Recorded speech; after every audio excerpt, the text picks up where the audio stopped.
It was a snowy Friday night and Elara was still grading, a single lamp illuminating her cluttered desk. She had taken off her scarf and let her hair down, which made her look younger, more vulnerable. A knock on the door disturbed her. Mina stood there, holding 2 cups of coffee. "I saw your light was on. I assumed you would refuse to go home until every last essay was marked." She paused. "I brought coffee. As a peace offering." Elara stared at her. "You? Bringing me coffee? May I come in?" Elara gestured to a chair before going back to grading, and Mina sat while staring out of the window to the snowed campus. They drank in silence for a moment. "Why do you work so late?" Mina asked quietly. "Because I care too much. Why do you?" "The same reason. Even if I express it differently." Elara looked at her. "You're not as cold as you pretend to be, Dr. Park. And you are not as chaotic as you pretend to be, Dr. Voss." Neither smiled. But something shifted. Something quiet that felt like the beginning of an understanding. Outside, snow began to fall heavily, flakes swirling against the windows. Mina's phone rang with an alert. "The roads are blocked, we won't be able to get home tonight." Elara shrugged. "I have a fireplace, a couch, and probably a bottle of wine hidden in a cabinet somewhere." Mina let her eyes wander over the stacks of books, the papers, the half-empty mugs. "It's a mess," she said quietly. "It's strangely comforting. Like a refuge. I like it." Elara looked at her, surprised. "I thought you hated clutter." "I hated a lot of things. I'm reconsidering some of them." They lit the fireplace. Elara found a bottle of red wine. They shared a blanket. And they talked. Really talked. For the first time. Mina spoke about her fiancé, about losing her 5 years ago to an illness, and closing herself off because the pain of loving someone again was too much to risk.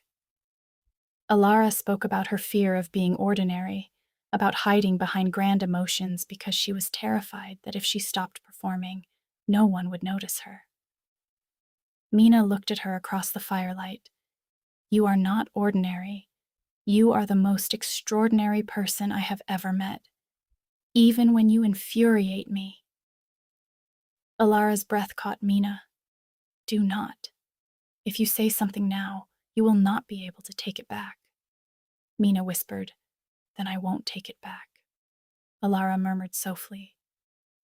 The fire crackled, the snow fell, and neither of them moved, their hands resting on the blanket between them, almost touching. Mina leaned closer. Elara did not pull away. Their foreheads almost touched, and then Mina stood up abruptly. "I cannot. I am sorry. I am not ready.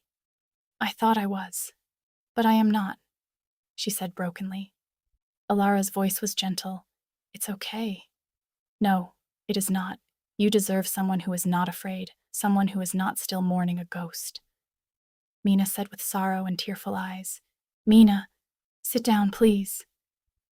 Elara said strong but kindly and took Mina's hand when the woman finally sat back down. The silence stretched, but their hands stayed clasped, not romantically, just holding each other respectfully. "We don't have to do anything. We don't have to be anything. We can simply be here, together, while the snow falls.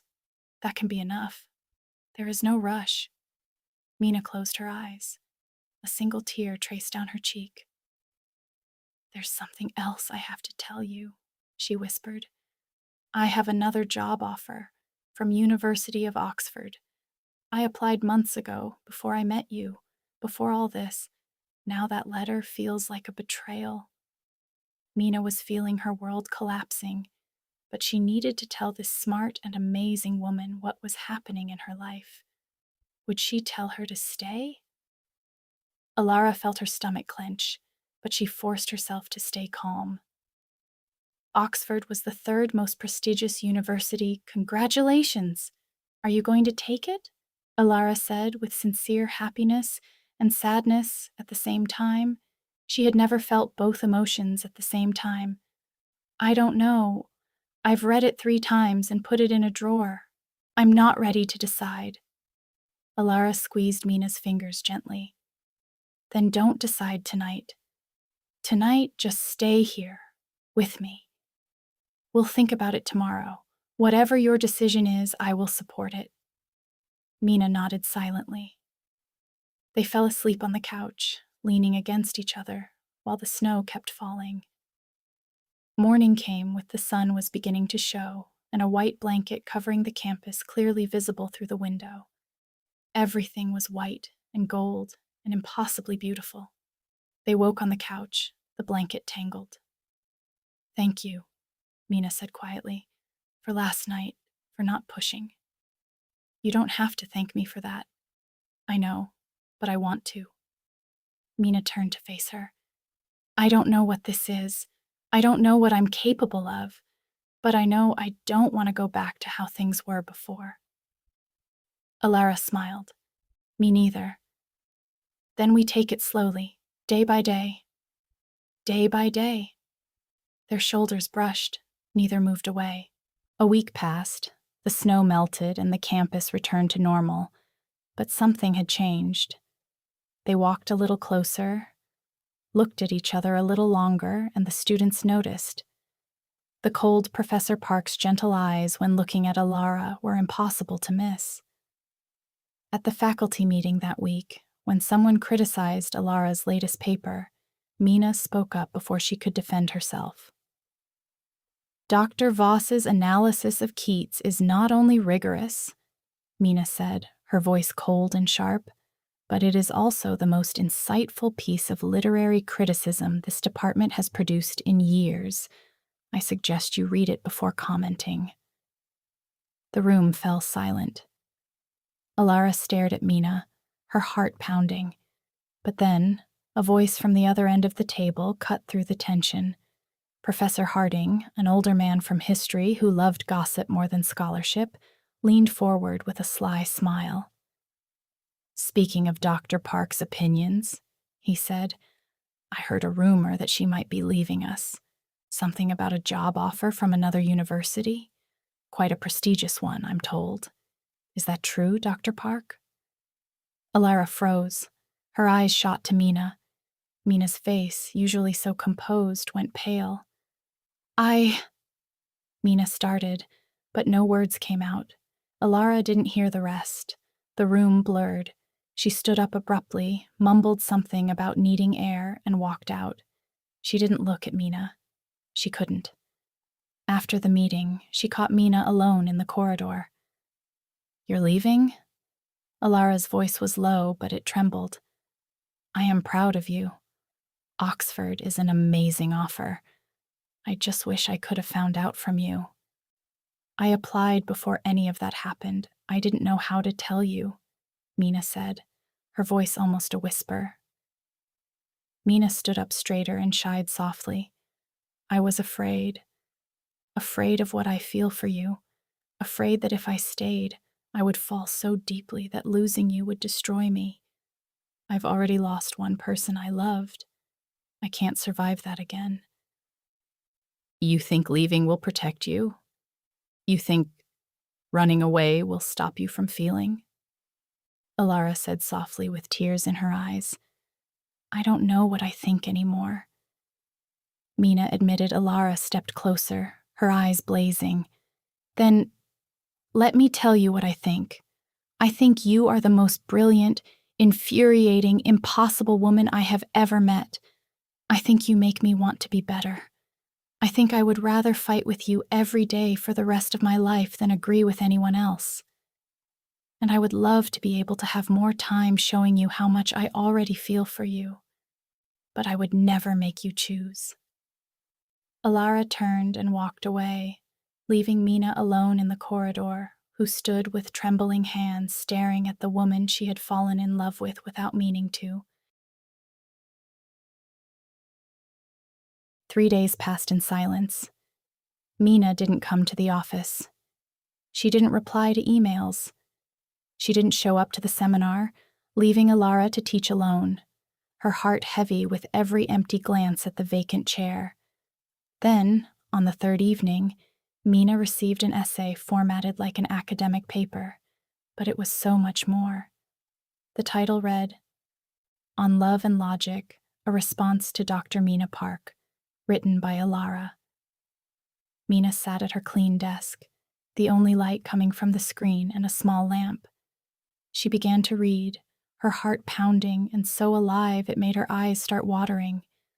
The essay argued that love was not the opposite of logic, but its highest form. That choosing someone, day after day, was the most rational decision a person could make. It cited Aristotle on friendship, Austin on perseverance, and Keats on truth and beauty. But at the end, it became a letter. "I know you are afraid. I know you think leaving will protect us both. But I would rather have one day with you than a lifetime of wondering what might have been. You said feelings are facts. Here is a fact. I love you.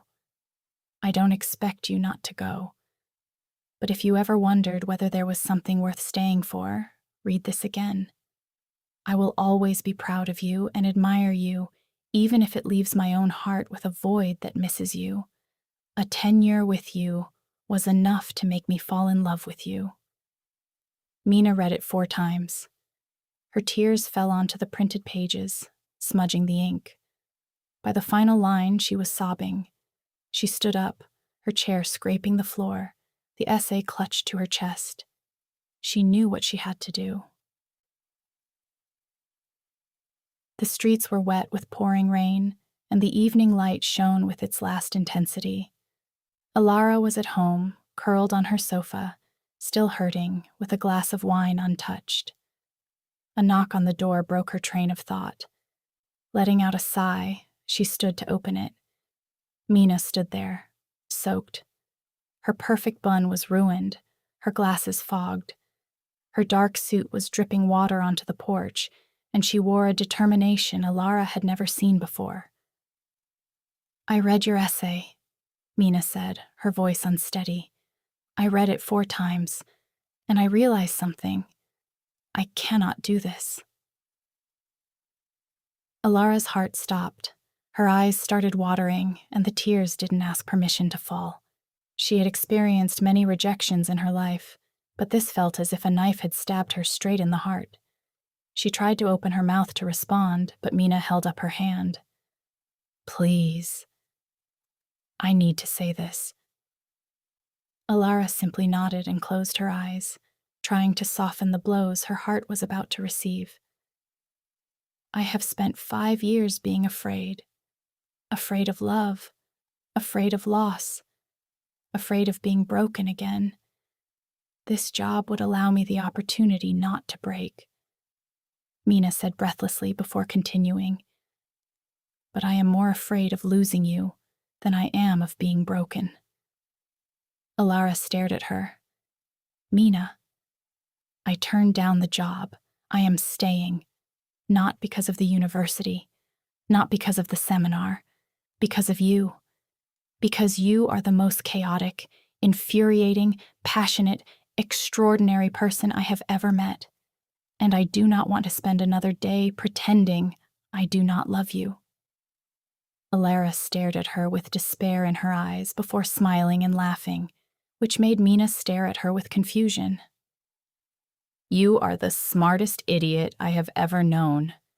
You could have started by telling me the last part first and not given me a heart attack." Elara laughed, making Mina chuckle in realization. I suppose you're right," Mina chuckled, putting a hand on Elara's cheek and pulling her closer until their foreheads touched. "I do have to admit, you have a very poetic way of going about everything that made me fall in love with you, so I can't truly be mad," Elara said while her thumb wiped the rain from her cheeks. Or maybe it was tears. It did not matter. "Took you long enough," Elara added in a whisper before kissing her. "What happens now?" Mina asked with the biggest and most beautiful smile Elara had ever seen. Now, Elara said, caressing her cheek. We stop fighting each other and start fighting together. Against what? Mina asked, confused. Anyone who tries to give us separate offices? Mina laughed. A real, genuine laugh. The first one Elara had ever heard from her. It was the most beautiful sound in the world. Some debates last a lifetime. Some debates make us find a meaning of life we did not know we needed. Thank you for spending this time with me at Sapphic Ember. Every story I share is one I write and bring to life myself, with a little help from AI and a lot of careful editing, so they feel as real and heartfelt as I hope they are. I believe that love in all its forms deserves to be seen, respected, and celebrated. If this story touched you, please subscribe and join our flame. I'd love to hear from you. Drop a comment below and tell me what you felt, or share an idea for a love story you'd love to see next. Comments in any language are always welcome. Love burns in different ways. Let us burn for our love the way we choose. Here, every shade of love is honored. Take care of your heart.